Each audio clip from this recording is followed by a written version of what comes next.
현장에서 제목으로 우리 하나님의 말씀을 듣겠습니다. 오늘 본문은 오병이어 기적의 말씀입니다.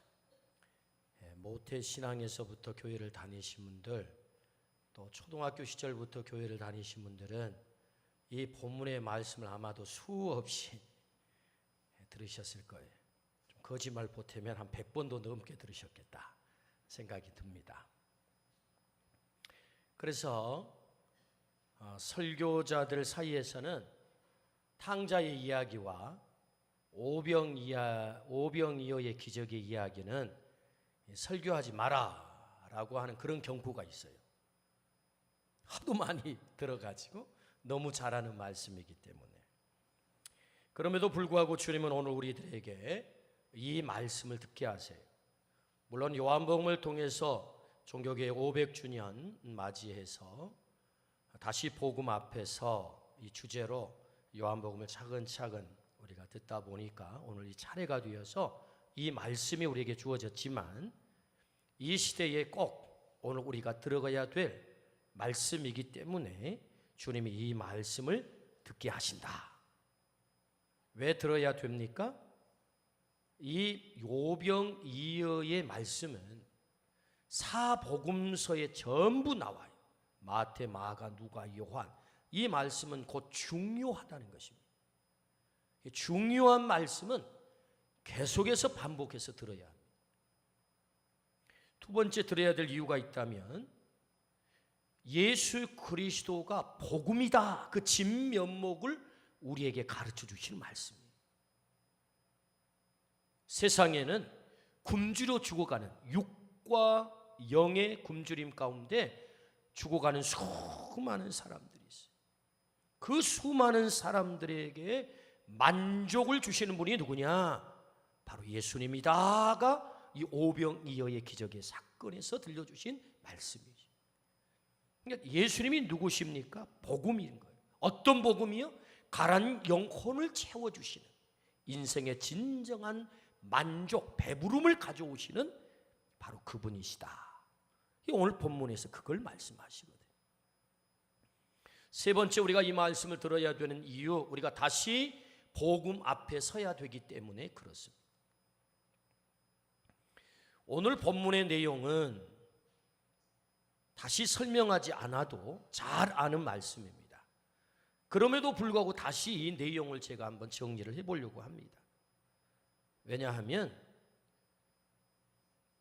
우리에게 설교학을 가르치신 선생님들께서 성경을 말씀할 때 다 아는 것처럼 지나가지 마라 그래요. 왜냐하면 이 말씀을 수백 번 들으신 분도 계시지만 오늘 이 말씀을 처음 듣는 분이 계시는 거예요. 의외로 성도들이 성경을 잘 아는 게 아니다. 그러니까 본문을 충실하게 전하는 것이 중요하다라고 가르치세요. 그래서 오늘 본문의 말씀을 다시 정리를 해보면 예수님께서 갈릴리 바다 건너편으로 가셨어요. 그곳은 벳세다 들녘입니다. 유월절 명절이 가까울 때입니다.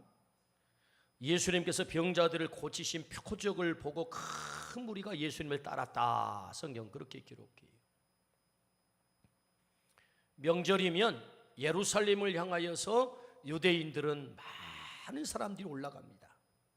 그래서 먼 곳으로부터 사마리아 동네를 피해서 예루살렘으로 올라가는 길목이 어디예요? 바로 이 벳세다 들녘이란 말이죠.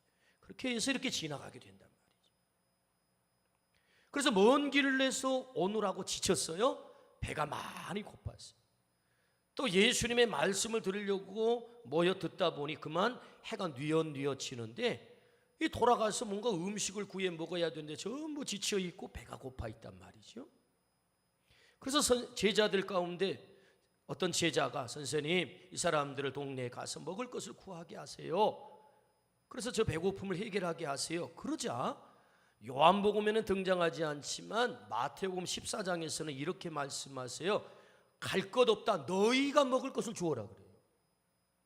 아니 무슨 제자들이 무슨 수로 먹을 것을 줍니까? 그런데 예수님은 너희가 먹을 것을 주어라 이렇게 말씀하세요. 선생님, 우리는 보리떡 5개, 물고기 2마리밖에 없습니다. 그건 내게 가져와라. 그리고 그것을 하늘을 향하여 드시고 축사 감사 기도를 하신 이후에 갖다 주어라. 그래서 너희가 먹을 것을 갖다 주어라 말씀대로 제자들이 그 배고픈 무리들을 다 먹이는 놀라운 기적의 현장이 된 거죠. 예수님만의 기적이 아니에요. 제자들의 기적도 돼요. 이 말씀을 통해서 우리들에게 들려주시는 가장 중요한 메시지가 무엇일까요? 너희가 먹을 것을 주어라. 주님의 이 말씀 속에서 들려주신 메시지, 그것은 나는 너희들과 더불어 함께 기적을 일으키기를 원해. 너희는 나의 기적의 동역자가 되면 좋겠어. 너희는 나의 기적의 동역자가 되면 좋겠어. 이 수많은 사람들이 굶주려 죽어가고 있는데 저 굶주려 죽어가는 생명들을 살리는 기적의 동역자, 예수님이 홀로 하실 수 있어요? 홀로 하지 않고 너희와 함께 하기를 원해. 그래서 사실은 이 오병이어의 기적은 철저하게 주님께서 이 제자들과 어린아이와 동역함으로 이루어진 기적이란 말이죠. 그래서 그 제자들이 어떻게 해요? 예수님의 명을 받고 그 보리떡 5개 물고기를 계속 나르다 보니까 거기 모여있는 수많은 사람들이 배부를 뿐만 아니라 먹고 남은 물고기와 보리떡이 광주리 12광주리에 가득 찼다. 이것이 오늘 본문의 내용입니다. 오늘 주제는 이것입니다. 주님의 기적의 동역자가 되라. 너희가 먹을 것을 주어라. 주님이 줄 수 있어요? 우리들에게 그 기적의 동역자가 되기를 원하세요. 그러므로 오늘 또 우리는 기적의 현장에 서 있어요. 오늘 이 수많은 이 땅에 영육이 굶주려 죽어가는 생명들을 누가 먹일 수 있어요? 너희가 먹일 수 있다는 거예요. 오늘 이 말씀을 따라서 오늘 이 말씀대로 우리가 순종하면 오늘 우리가 수많은 사람을 먹이는 주님의 기적의 동역자가 될 줄로 믿습니다. 그렇다면 우리가 어떻게 그 주님의 기적의 동역자가 될 수 있을까요? 첫 번째는 빌립 모델을 극복하라 라고 말씀합니다. 오늘 본문 5절부터 7절 말씀을 우리 같이 한번 봅니다. 시작. 예수께서 눈을 들어 큰 무리가 자기에게로 오는 것을 보시고 빌립에게 이르시되 우리가 어디서 떡을 사서 이 사람들을 먹이겠느냐 하시니 이렇게 말씀하시면 친히 어떻게 하실지를 아시고 빌립을 시험하고자 하심이라. 빌립이 대답하되 각 사람으로 조금씩 받게 할지라도 200데나리온의 떡이 부족하리이다. 아멘. 예수님이 빌립에게 물어요. 이 사람들에게 어디서 먹을 것을 어떻게 구할 수 있겠느냐, 어떻게 먹일 수 있겠느냐라고 물어요. 왜 하필이면 빌립에게 물었을까라고 주석학자들은 추경을 하는데 그는 베세다 사람이었기 때문이다. 그리고 그 지역을 잘 안다는 거죠. 두 번째는 먹는 것을 공급하는 역할을 빌립이 담당했다. 그러니까 빌립에게 물었다라고 추경을 해요. 일리 있는 해석입니다. 그런데 오늘 말씀 본문에 보니까 이렇게 사족이 붙었어요. 뭐라고 해석이 붙어 있느냐 하면은 6절에 이렇게 말씀하시면 친히 어떻게 하실지를 아시고, 그러니까 예수님은 계산이 끝났다는 거거든요. 빌립을 시험하고자 하심이라 그랬어요. 빌립을 시험하려고 빌립에게 물었다. 이제 요한 사도를 통해서 그렇게 성경은 기록을 합니다. 그럼 뭘 시험하고 있을까요? 자, 이제 오늘 말씀을 다시 들어가서 보면은 빌립에게 예수님께서 이 무리들에게 어떻게 어디서 먹일 수 있겠느냐 그랬더니 빌립이 바로 주파나를 튕깁니다. 물론 주파나 들고 있는 것은 아니에요. 머리로 주파나를 탁 튕겨가지고 200데나리온이 있어도 부족하겠습니다. 이렇게 대답을 한단 말이죠. 지금 여기 모여있는 사람들이 남자 장정만 5,000명이에요. 이게 당시 유대인들의 문화죠. 사람을 카운트할 때 여자 어린이는 카운트하지 않고 남자들만 이렇게 카운트를 한단 말이죠. 그래서 학자들은 적어도 거기 어린이 여자를 포함하면 적어도 10,000명에서 12,000명이 되는 무리가 거기 모여 있을 것이다. 그러니까 엄청나게 많은 무리들이 모여 있는 것을 알게 되죠. 그런데 여러분, 만약에 10,000명이라고 생각을 했을 때 도대체 그 10,000명이 한 끼 식사를 하면은 얼마치 음식을 사며 먹을 수 있겠습니까? 여러분, 이게 계산이 금방 나오지 않는다고요. 이게 사실 어려운 계산입니다. 그런데 빌립은 놀랍게도 200데나리온이라는 값을 정확하게 빠르게, 누구보다도 빠르게 계산을 한단 말이에요. 그리고 내린 결론이 뭐죠? 200데나리온이 있어도 안 되겠습니다. 이렇게 나온다. 우리에게는 200데나리온이 없을 뿐만 아니라 그 돈이 있다 할지라도 오늘날 돈으로 환산하면 1,000,000원이에요. 1데나리온 하루 장정 일한 품삯이기 때문에 말이에요. 200데나리온이면 50,000원 곱하기 200데나리온 하면 1,000,000원 아니에요? 1,000,000원이 없을 뿐만 아니라 이 1,000,000원을 가지고 지금 당장 저 동네에 들어가 가지고 음식을 사온다고 해도 어느 집에 그런 많은 음식이 있겠습니까? 이건 불가능합니다. 이렇게 대답을 하는 거죠. 그러니까 빌립은 뭐예요? 굉장히 똑똑한 사람, 머리가 아주 샤프한 사람이에요. 잘 돌아간 사람이에요. 이 똑똑함과 이 샤프함으로 내린 결론이 뭐죠? 불가능, 안 됩니다, 못합니다. 이것이 빌립의 함정이에요. 이것이 빌립의 모델이에요. 똑똑함의 결론이 뭐냐? 불가능이라는 거예요. 뭘 놓치고 있죠? 빌립 앞에 서 계시는 능력의 주님을 놓치고 있는 거죠. 상황을 반전시키시는, 문제를 해결하시는 그 주님을 보지 못하고 자신의 똑똑한 머리만 믿고 내린 결론이 뭐예요? 불가능이에요. 안 됩니다, 못합니다.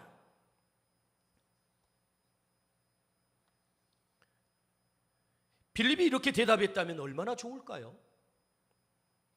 주님, 한 사람당 1,000원짜리 밥을 먹이려고 해도 10,000,000원입니다. 우리에게는 그런 돈도 없거니와 그리고 돈이 있다 한들 그 많은 빵을 어디서 구하겠습니까? 그런데 주님께서 얼마 전에 물로 포도주를 만드셨잖아요. 얼마 전에 왕의 신하의 아들도 죽어가는데 살려내셨잖아요. 38년 된 병자도 말씀 한마디로 그냥 살려내셨잖아요.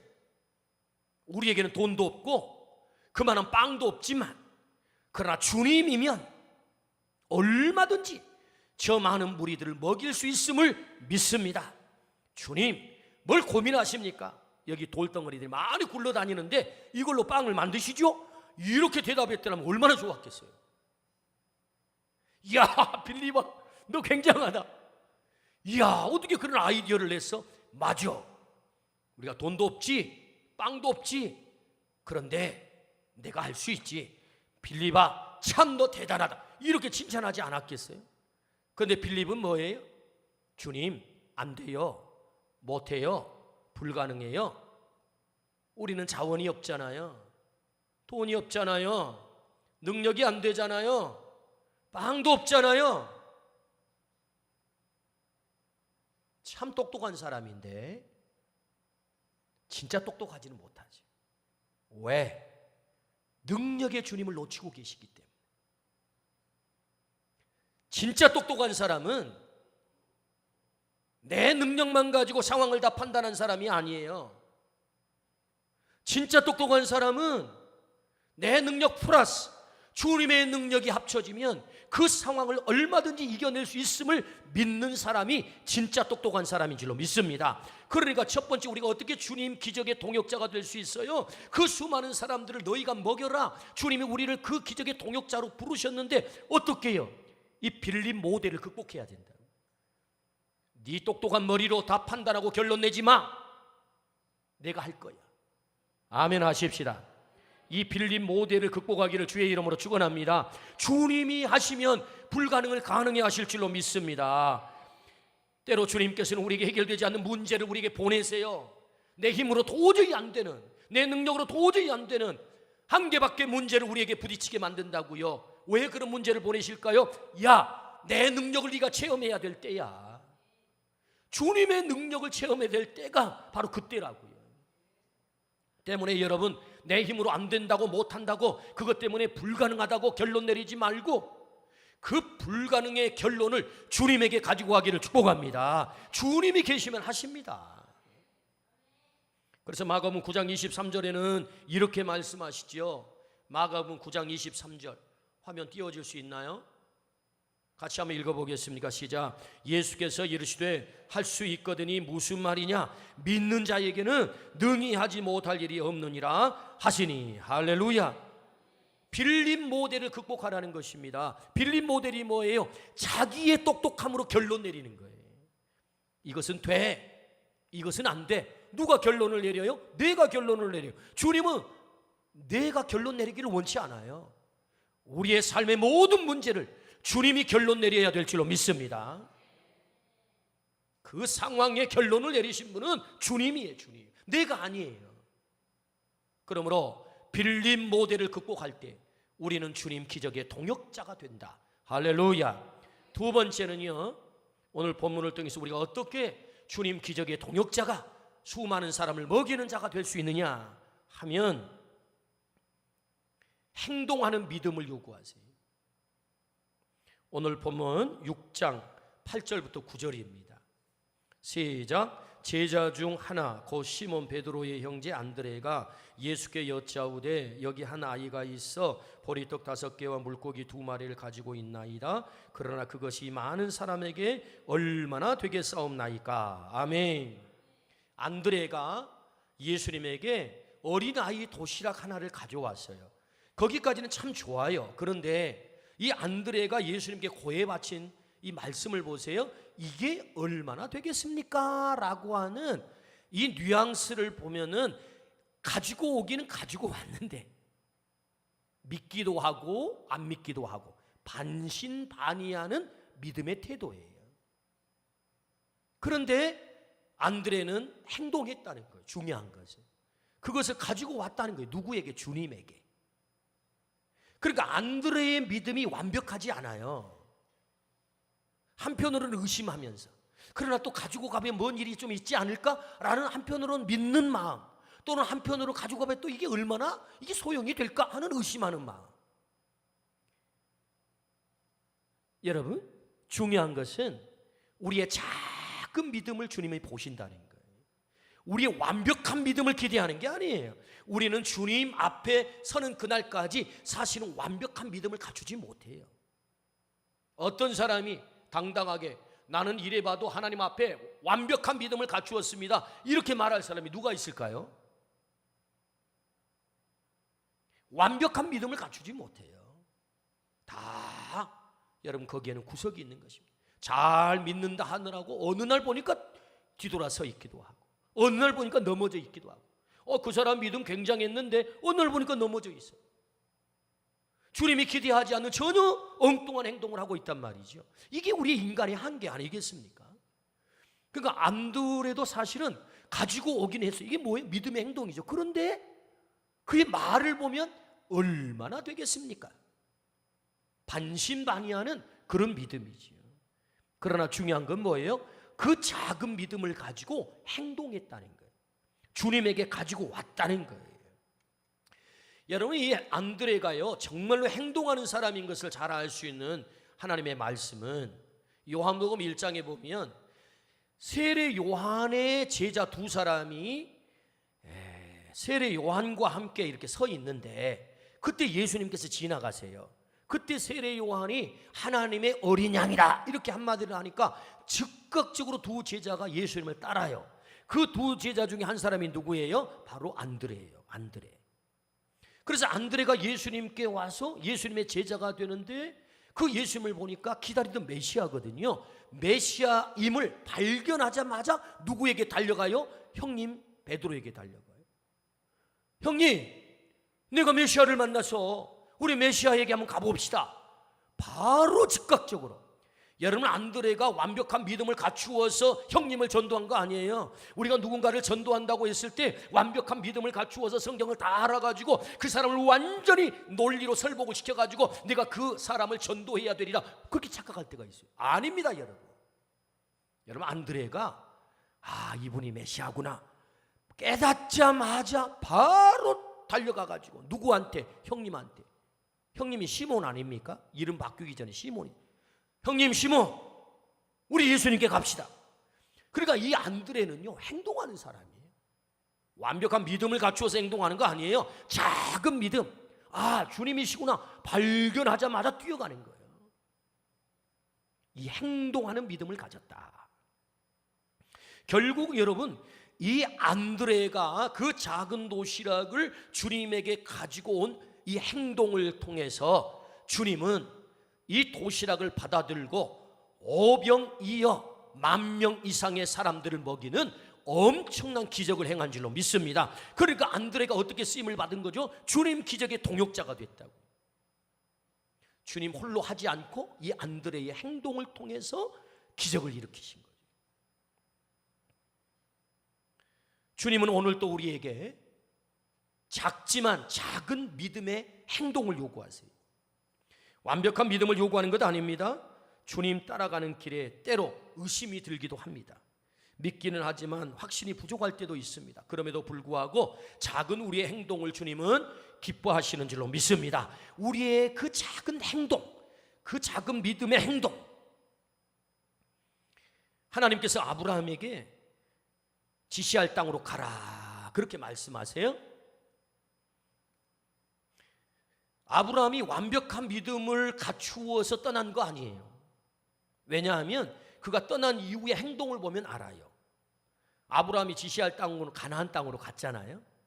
그러면 죽고 나서 하나 그 땅 버텨야 돼요. 왜? 하나님이 약속한 땅이니까. 그런데 어떻게 하죠? 애굽까지 내려가요. 왜 내려가요? 먹고 살 게 없으니까. 여기 있다가 굶어 죽겠네. 저 애굽에는 먹을 게 있겠지 하고 애굽으로 내려간다고요. 여러분, 아브라함의 믿음이 완벽했다면 절대로 애굽에 내려가지 않습니다. 하나님이 이곳에 보내셨으니까 이곳에 머물러야지, 하나님 살리든지 죽이든지 마음대로 하시겠지, 이렇게 버텨야 된다고요. 그런데 아브라함의 믿음이 완벽하지 않아요. 흔들려요. 그러니까 먹고 살 것 해결하겠다고 어디로? 애굽으로 내려가요. 그리고 그 애굽에 내려가서 하는 행동을 한번 보세요. 바로가 아내 사라를 보니까 너무 이뻐. 남자들은 이쁜 걸 보면 사족을 못 쓴다는 말이 있어요. 너무 이뻐. 그래가지고는 누구냐? 제 누이입니다. 아니, 못난 남자 좀 보세요. 아니, 왜 당당하게 말 못해요? 내 아내입니다. 그러면 되잖아요. 적어도 하나님을 믿는다면 하나님이 지켜주시겠지. 저 바로가 나를 어떻게 하겠어? 하나님이 나를 지켜주. 이 믿음이 있었다면 어떻게 내 누이입니다 하고 내준단 말이에요. 어떻게 여러분, 세상에 서부 영화도 아브라함은 안 봤단 말이에요. 여자를 놓고 권총을 들고 대결을 하잖아요. 누가 차지하느냐고 말이에요. 생사를 거는 게 남자들 아닙니까? 우리 빵 싸가지고 이긴 사람이 가지죠. 이런 서부 영화도 그렇게 나오는데 세상에 아브라함은 서부 영화도 안 봤단 말이에요. 이런 못난 남자가 어디 있어요? 이게 뭐 어떤 행동이죠? 믿음이 없는 행동이란 말이에요.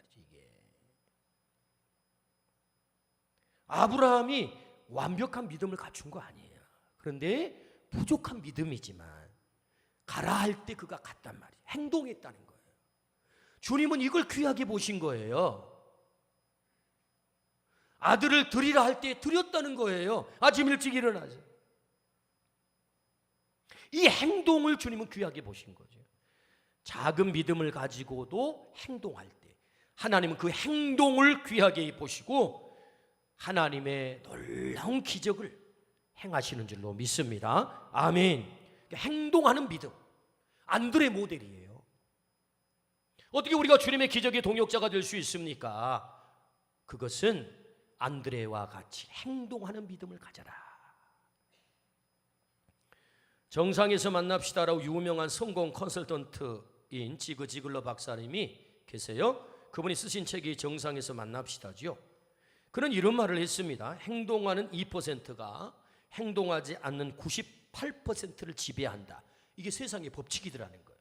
이거 자기가 만들어낸 얘기가 아니고 세상의 이 원리를 가만 따지고 보니까 전부 그렇더라는 거예요. 행동하는 사람이 결국은 다 리더가 되고 지배하고 다스리더라는 거예요. 주님도 우리에게 요구하세요. 안드레 모델을 제시하면서 야, 너는 믿음이 완벽하지는 않아. 반신반의하는 믿음도 있어. 그런데 내 말을 믿고 너 한번 행동해 볼래? 행동의 또 다른 말이 뭐예요? 순종이거든요. 행동해 볼래? 이 행동을 통해서 하나님은 오늘 또 일하신다. 할렐루야. 국가대표 트럭 장사꾼이라는 책을 내신 분이 계세요. 국가대표 과일촌 대표이신 배성기 씨가 이 책을 쓰셨어요. 참 재미있는 책이죠. 국가대표 트럭 장사꾼. 기회가 되시면 한번 읽어보시면 참 좋을 것 같아요. 이 사람은요, 남의 집 직원으로 과일 가게를 했어요. 과일 가게에서 직원으로 일을 했어요. 그 과일 가게 장사를 이렇게 하다 보니까 자기도 가게를 내면 잘 될 것 같아가지고 강남역 옆에다가 과일 가게를 냈단 말이에요. 근데 마치 홍수가 나가지고 거기 무슨 저류장인가 뭘 만드느라고 이 막 트럭들이 왔다 갔다 공사를 하는 바람에 이게 장사 길목이 딱 막혀가지고 2년 만에 그냥 폭삭 망해가지고 빚만 1억 5천을 졌어요. 그래가지고 손 탈탈 털었어요. 그래 남아있는 게 뭐냐? 트럭 한 대만 딱 남아요. 담보 잡힌 트럭 한 대만. 그 할 수 있는 게 없어요. 먹고는 살아야 되니까 이 트럭을 가지고 내가 뭘 할 수 있을까? 할 수 있는 게 별로 없어요. 학벌도 별로 좋지 않고 인맥도 별로 없고 그래가지고 내가 장사하는 것 외에는 과일을 잘 아니까 과일을 장사해야 되겠다. 그러니까 트럭을 끌고 다니면서 장사를 하는 거예요.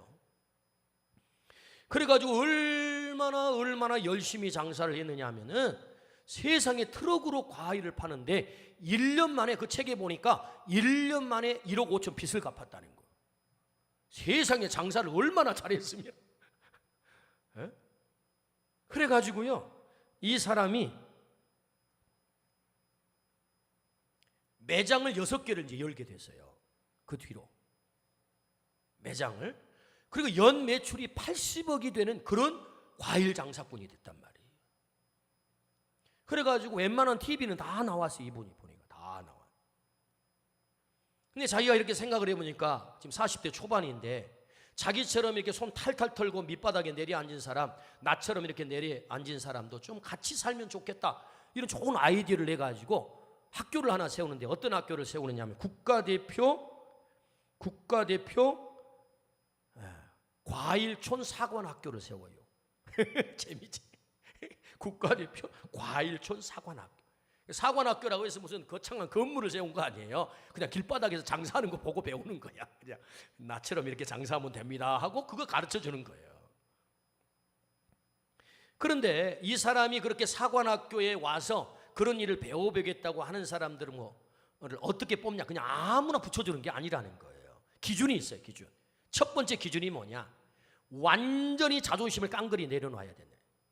기준 첫 번째, 자존심을 완전히 깡그리 내려놓을 것. 두 번째 기준, 나처럼 그대로 행동할 것. 나처럼 그대로 행동할 것. 그렇게 하는 사람, 나에게 배워가지고 배운 대로 그대로 행동할 것. 그런 사람을 뽑는다는 거죠. 근데 놀랍게도 그렇게 자존심을 다 깡그리 내려놓고 자기가 가르쳐 준 대로 그대로 행동한 사람들은 정말로 성공하더라는 거예요. 그리고 그런 사람들한테도 매장을 내줘. 매장. 그리고 6개를 매장을 내주어서 그 사람들과 같이 이렇게 하는 거예요. 참 정신이 좋잖아요. 나처럼 망한 사람도 함께 살면 좋겠다 해가지고 사관학교를 세워서 사람을 길러내는데 그냥 길바닥에서 장사하는 것을 가르쳐 주는 거예요. 중요한 것은 왜 제가 이 얘기를 소개하느냐 하면은 여러분, 세상에서도 행동하는 사람이 성공하는 거죠. 생각만 가지고 그렇게 하면 성공할 텐데 여기 끝나면 안 된다는 거예요. 우리 주님이 안드레 모델을 제시해요. 안드레를 통해서 하나님의 기적을 일으키세요. 안드레가 어떤 사람이에요? 작은 믿음이지만 완벽한 믿음이 아닙니다. 행동했다는 거죠. 오늘 우리에게도 이 행동이 있기를 주의 이름으로 축원합니다. 주님은 우리에게 기도를 행동으로 옮기라고 그래요. 기도를 들었으면, 기도가 중요한 줄 알았으면, 기도하면 하나님의 역사가 나타난 것을 알았으면 너 오늘 기도하라, 행동하라는 거예요. 여러분, 어떻게 기도를 잘할 수 있나요? 라고 성도들이 저에게 물어봐요. 예, 기도는 엉덩이로 하는 것입니다. 답이에요. 어떤 사람 또 말하죠. 기도하려고 앉아있으면 5분이면 저는 세계를 한 바퀴 돌아오고 다 끝나는데요. 기도가 안 되면 그냥 앉아있으세요. 앉아있다 보면 기도가 되는 것입니다. 어떻게 하면 수영을 잘해요? 제가 섬 출신에 수영을 잘하거든요. 물속에 들어가야 수영을 하는 것입니다. 여러분, 수영 이론은요 너무 간단해요. 평영을 하기를 원하십니까? 그러면 손은 요렇게, 다리는 요렇게, 끝. 너무 간단하죠. 그거 못하는 사람 누가 있어요? 근데 들어가 보면 다 맥주병이 되는 거예요. 꼬르르르. 왜요? 물속에 들어가서 해봐야 되는 거예요. 이게.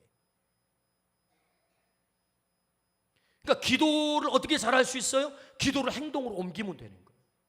아멘 하십시다. 어떻게 영혼을 건질 수 있어요? 내가 완벽하게 성경을 다 알면 영혼을 건질 수 있나요? 내가 완벽한 베드로의 믿음을 갖추면 내가 전도할 수 있나요? 아닙니다. 예수님이 우리의 구주가 되시는구나.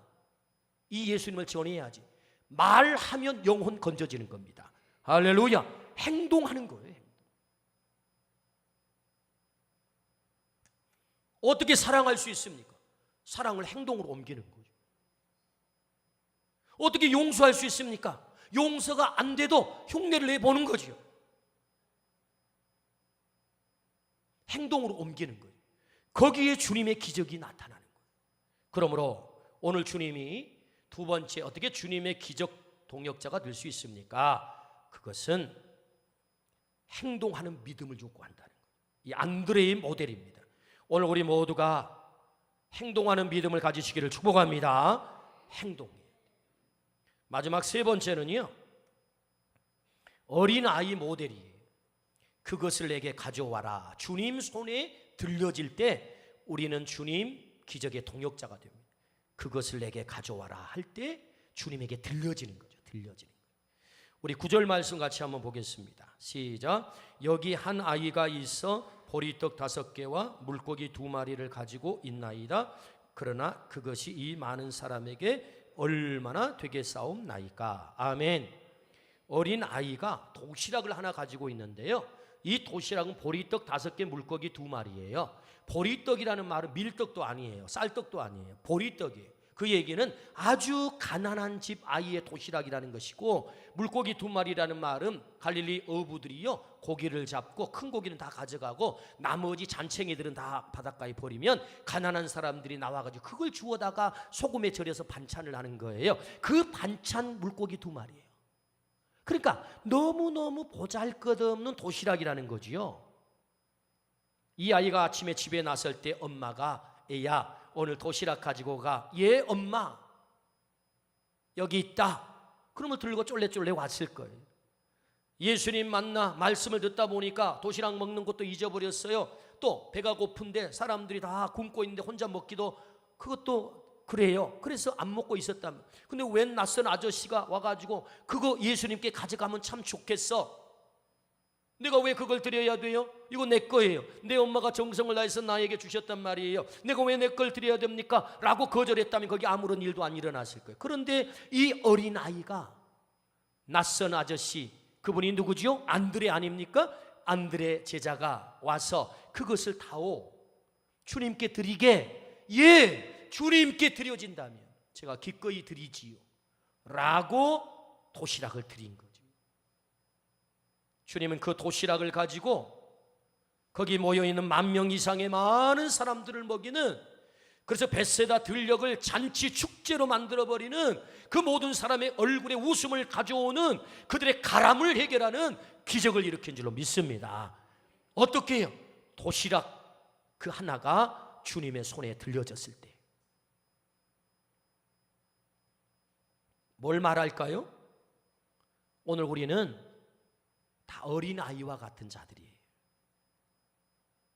여기 등장하는 이 어린아이를 그저 2000년 전에 벳세다 들녘에서 도시락 하나 들고 있었던 어린아이라 생각하지 마세요.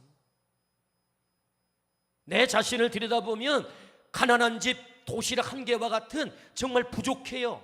연약해요. 능력도 많지 않아요. 많이 준비도 되지 않았어요. 그런데 여러분, 주님이 뭘 원하시는 줄 아십니까? 그렇게 보잘것없지만 너를 내게 드릴 수 있겠어?